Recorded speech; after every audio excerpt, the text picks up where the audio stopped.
Company का पता लगातार क्यों बदलता रहता है? जानकारी बहुत कम प्राप्त है। हम लगभग 5 साल से मार्केट में हैं और इस दौरान हमने 2 बार पता बदला है। यद्यपि बदल दिया है का क्या अर्थ है?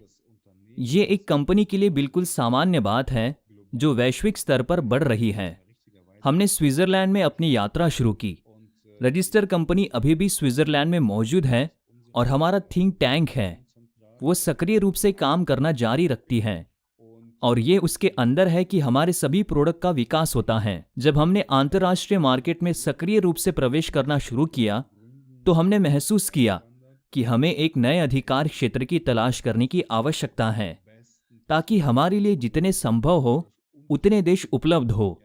उस समय हमारा मुख्य लक्ष्य एशिया था और स्विस क्षेत्राधिकार हमारे लिए इस मार्केट में काम करने के लिए उपयुक्त नहीं था। हमारे सलाहकारों ने सिफारिश की कि हम दुबई पर विचार करें। ये जगह एशियाई सहित कई बाजारों में प्रवेश करने के लिए एक तरह का कनेक्टिव लिंक है। दुबई निवेश, क्रिप्टो करेंसी और पार्टनर मार्केट के क्षेत्र में काम करने वाली कंपनियों और प्रोजेक्ट के लिए एक शक्तिशाली बिजनेस सेंटर है। सभी लीडरों को दुबई में रजिस्टर किया गया है।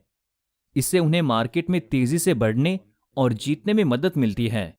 और अब मैं विश्वास के साथ कह सकता हूं कि दुबई में रजिस्ट्रेशन के हमारे निर्णय ने हमारे रिद्धि और विकास के लिए बहुत कुछ दिया है। फिर हमारा ध्यान हांगकांग की ओर चला गया क्योंकि हम एक क्रिप्टो करेंसी लाइसेंस प्राप्त करने के अवसर से बहुत आकर्षित थे और फिर हमने एशियाई मार्केट में प्रवेश करने का फैसला किया। उस समय हमारे पास पहले से ही भारत और यूरोप की मार्केट में एक अच्छी स्थिति थी और हम एशिया में खुद को मजबूत करना चाहते थे और हमने ये किया। इसके बारे में एक वीडियो है, आप उन्हें हमारे YouTube चैनल पर देख सकते हैं।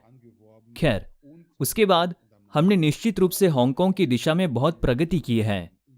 क्रिप्टो लाइसेंस प्राप्त करने की संभावनाओं से हम बहुत आकर्षित हुए और फिर हमने एशिया जाने का फैसला किया। भारतीय बाजार मौजूद है, यूरोपीय बाजार मौजूद है, हम काफी स्थिर हैं। हमने एशिया की ओर बढ़ने और वास्तव में एशियाई बाजार को विकसित करने की ताकत महसूस की और हमने कर दिखाया। इस बारे में एक वीडियो है। हमने वास्तव में शानदार रोड शो किया। हमने लगभग पूरे एशिया को खोल दिया है, दक्षिण कोरिया से थाईलैंड तक।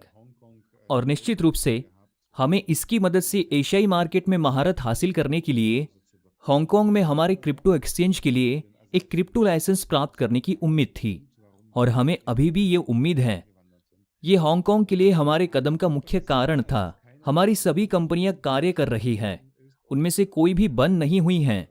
एक अंतर्राष्ट्रीय कंपनी के लिए ये सामान्य बात है कि वो विश्व स्तर पर बढ़ती है, खुद को विभिन्न मार्केट में स्थान देना चाहती है और विस्तार करना चाहती है।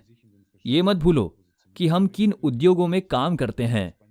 वही गूगल रजिस्ट्रेशन के लिए एक देश की तलाश में है और एप्पल भी एक अच्छे स्थान की तलाश में है, एक जहां वे कम करों का भुगतान कर सकते हैं, जहां वे कम मजदूरी का भुगतान कर सकते हैं, जहां उनके पास लेन देन करने के लिए बेहतर स्थिति होगी, आदि आदि। हमने भी इस मौके का फायदा उठाया और मुझे लगता है इसमें कुछ भी गलत नहीं है, ये सामान्य है।